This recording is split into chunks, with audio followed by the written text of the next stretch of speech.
All right. I want to show you how you can group your tabs to make things a little bit more manageable. So, one of the things that a lot of us do is we have a bunch of tabs open in our Google Chrome that we're going to use throughout the day because it's easier to have them all open than to try to find them in the middle of class. But what can happen is it can become really overwhelming. There can be a lot up there. And the more you add, the harder it is to see what it is that you have up there. So I'm going to show you how to group them and then show you what you can do with those groups. So I've opened a bunch of tabs that I may have used in my classroom at some point. So I have things that I might use during ELA class. I have things that I might use during math class, science, and then just some things that I would use during my planning time. You might find that you have different tabs based on maybe different groups that you meet with or different classes. So what I'm going to do is I'm going to start with my first tab. I have Read Works open right here, and I am going to right click on the tab. And I've got my menu that pops up, and I'm going to scroll down to the third option here, which says Add Tab to New Group. And I'm going to select that, and it's going to ask me to name my group. So these are going to be reading resources. I'm going to title it ELA, and you can choose a color. And once you're done, I'm just going to hit enter. So it's done. So you can see ELA, my topic is right there, purple, and it has highlighted that tab in purple. Now I'm going to go to my next tab. I actually have no clue what this is. I think this one was ELA. At one point, it led to some fry words or something. So we're gonna bookmark this. So I'm gonna again right click. I'm gonna go down to Add Tab to Group, and I have two options. I can make a new group, or if it belongs in ELA, I can click ELA. And since this originally was intended for ELA, that's what I'm going to click. And you're going to see now that one is highlighted in purple as well. All right, next one, Epic. Let's right click and let's add this one to ELA.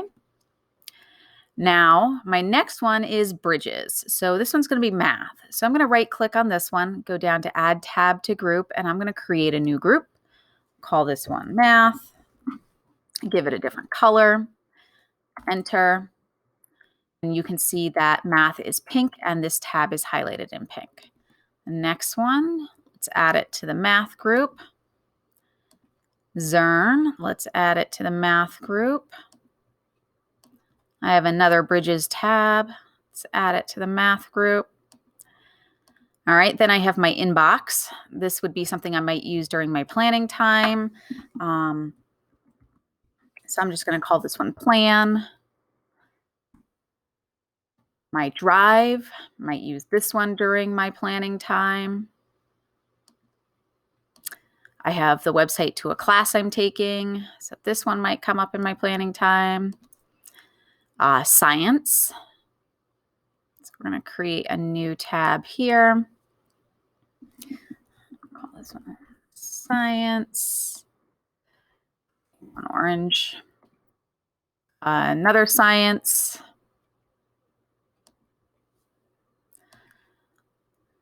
This one was Science. This was a menu that I had created once upon a time for ELA. I'm going to click ELA. So do you notice it automatically moved it from over here to group it with all of my other ELA tabs? And my last one is another ELA. And that one gets moved as well. So now the really cool thing that I can do is I can minimize my groups. So if it's science class, I don't need to see ELA, I don't need to see math, and I don't need to see my planning. So now all that's up there are my science tabs. If I'm done with science, I can open something else like my planning tab and minimize science, or open my math and minimize my planning. So this just really helps me to focus on the tabs that I need, and then I'm not so overwhelmed. The only thing you have to be careful of is that depending on your Google Chrome settings, if you X out of this, you will lose all your groupings. If you don't want to lose all of your groupings, all you have to do is come into your settings. So I'm going to come down to settings, and you're going to go to on startup, and you want to change it to continue where you left off. And so by clicking that, when you close out your Chrome browser, when you open it back up, it will bring up these tabs and it should keep them grouped as well.